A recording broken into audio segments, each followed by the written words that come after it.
So the plan, I think I'll start by telling you about like the power of words. Like I think it's a really good start to say like the power of words, and maybe get a lot of reverb in it. Like the power of words. I think that could be a good start. You can stop it, yeah. Because like words are actually like magic. Like you have to choose your words very well.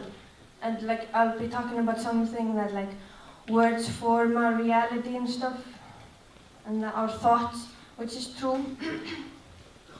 And then after that, when I stop talking about that, I will start reading a poem, and maybe a poem about like Iceland and everything that's going on, you know, and maybe talking about that I'm really angry. Talking about like the guns on the snowy streets of the peaceful island in the north. Maybe talking about the expensive food, all the expensive food, the expensive food, the expensive food, the expensive food, and a foreign guest in raincoat, looking for tea, looking for fun, looking for a dirty weekend, looking for the people that talk while they breathe in, looking for a pure nature. They will not be here much longer. Sorry, we ruined it and imprisoned the people that protected it. The aluminum factory, the oil company, the dragon, the dragon, the dragon, the oil dragon in the nose. The water full of gold that we almost sold. Thank you for that. Thank God for that. Now it's our most precious tourist attraction. But then we sold, and now we sell ourselves. So we sell ourselves, but prostitution is illegal here, right? No, it's legal. Now it's legal. No, it is illegal. Now it's legal. Is it legal? The cops, he kicked the cops. He kicked the cops, eh? And I'll be talking about that we don't want mosque here. It's too cold for any type of another kind of skin or faith or priests with cloths around their heads. I love people, but I love my nature more. Don't misunderstand my country. Don't misuse my country. Don't misunderstand my people. I don't understand my nature anymore. I know.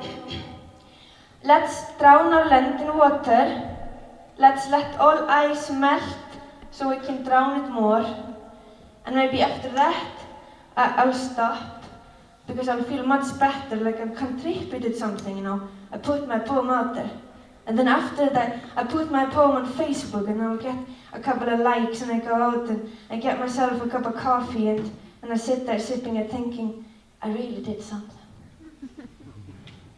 Yeah. I'll try. And after that, in the plan, I cough, and I say something like, I hurt my throat. Because on the internet it says I'm gonna growl and I'm gonna do some techno stuff and everything, and it's all gonna happen just after I tell you the plan. Then I cough and I say something like, I hurt my throat, and you hear me like growling, like I'm choking on a toast or something, and my voice goes deeper and deeper and deeper, and it's so raw all of a sudden. And it's so strange, it's just like I'm morphing into this beast of darkness. And you watch me while I do it. It's just looking at the pillow. But you reach out and you touch it. And it's wet and smooth and cold. It's not like cotton. It's soft though, but not like feathers. It's more like meat. It's like wet, cold meat, and you hear the growl. And some of you look at me and think, this almost blue-haired lady poet knows how to growl a poem, right? But still, you can't really hear what I'm saying, because it sounds just like a roar. Like the whole room is filled with this roar, and it slowly sinks itself through your skin, and my wet, cold meat pillow touches your beat. Slowly, you feel it. It surrounds you. It's all over. And it goes deeper and further into you. This roar until it reaches your bones and you feel so chilly.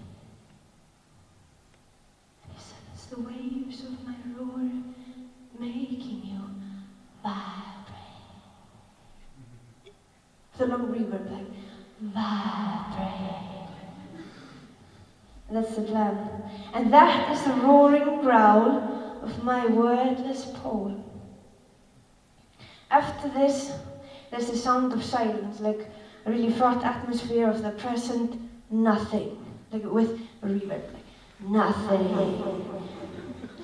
And you get kind of awkward because because you have to stand there quietly and I'm trying to tell you about the nothing by saying nothing, and you wait for what happens, but nothing really does happen because I've emptied my well of words with a roar. And then suddenly there's this one guy getting really uncomfortable, like he's wobbling in his seat. It's like, I don't know what wobbling means. It means something like wobbling in his seat. Like, what is this? Some kind of weird stand-up with nothing's funny. I came here to hear some poetry, love. Give us something. And I start panicking. I'm like, fuck, man. Okay, I'm gonna put the techno song on, and I start telling you about my research about the lyrics and techno and Europop song and how they all kind of sound the same to me.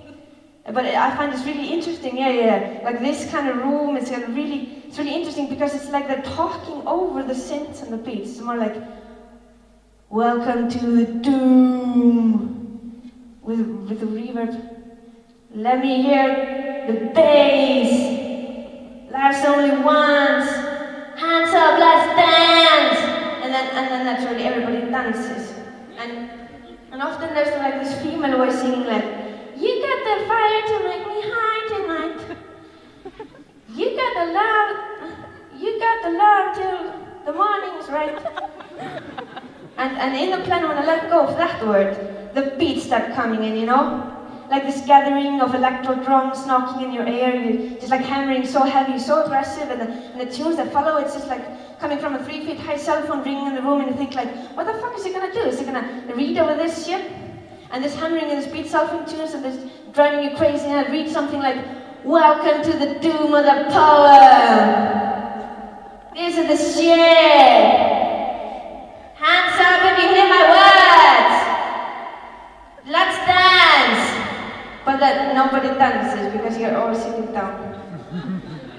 And then there's silence again. And the silence doesn't stop, it's just the silence again. Except you hear a little bit like somebody is like wobbling in his seat. It's like this wobbling, like give us some poems we haven't got all day. Give us the sentences that describe your view of the world. Give us the memories neatly phrased in a short poem. Show us how you play with words. Tell us how many nice words you know, love. But then he remembered, I've actually emptied my well of words with a soundless roar. How can you make a wet meat pillow talk when the silence is so loud you can't even hear the words anymore, and all is left is fog, not fuck, like the fog, like the mist in your mind.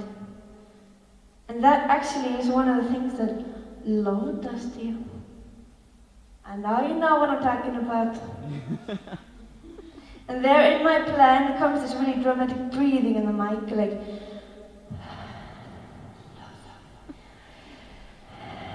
and a wobbling man. He's getting really excited, like finally some emotional torn around here.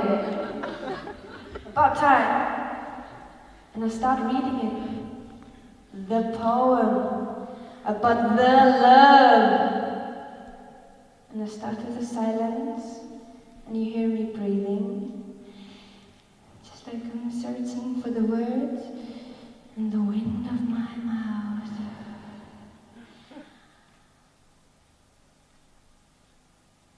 I feel your presence like wind moving marbles down my spine.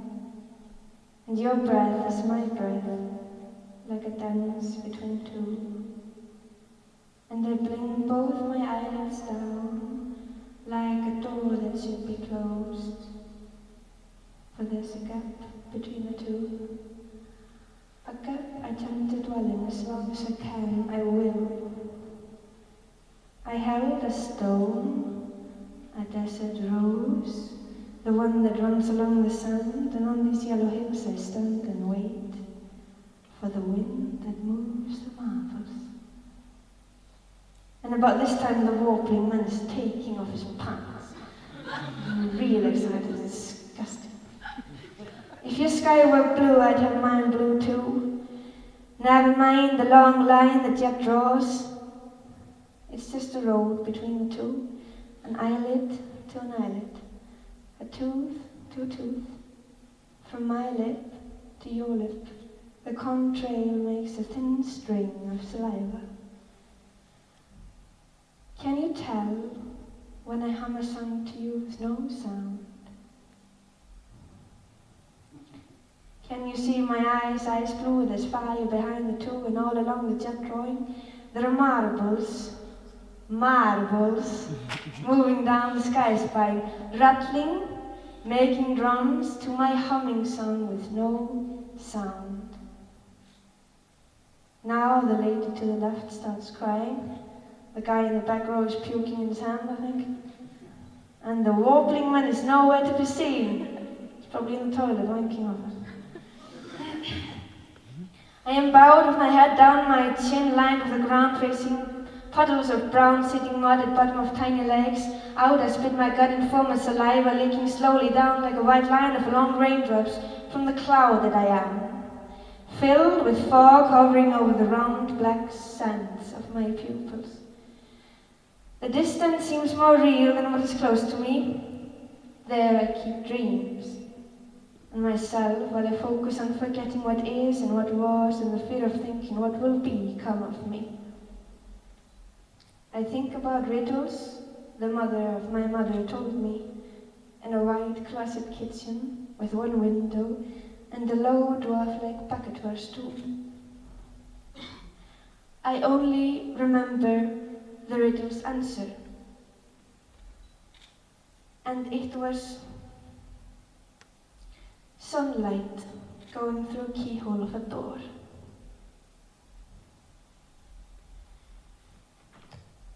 On the plan here, there says something about me singing, and I think it's connected to my childhood dream of becoming a singer.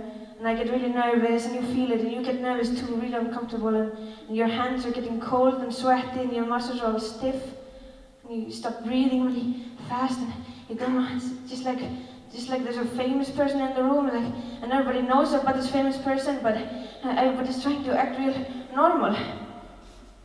Anyway, in my plan, I start singing, and then you all hold your breath, like, and your toes are being pulled up by a thin string of saliva, and then you're hovering, and you see my fog. You sense the distance that's behind, but you can't see it because it's all so cloudy. And the silence between my words is the loudest sound you've ever heard. So that's the plan, guys. I think, what time is it? Yeah, that's the plan. That's what happens when you make plans. I'm going to finish with this cliché. I am, because the best clichés are true, guys. Yeah. Thank you. Yeah.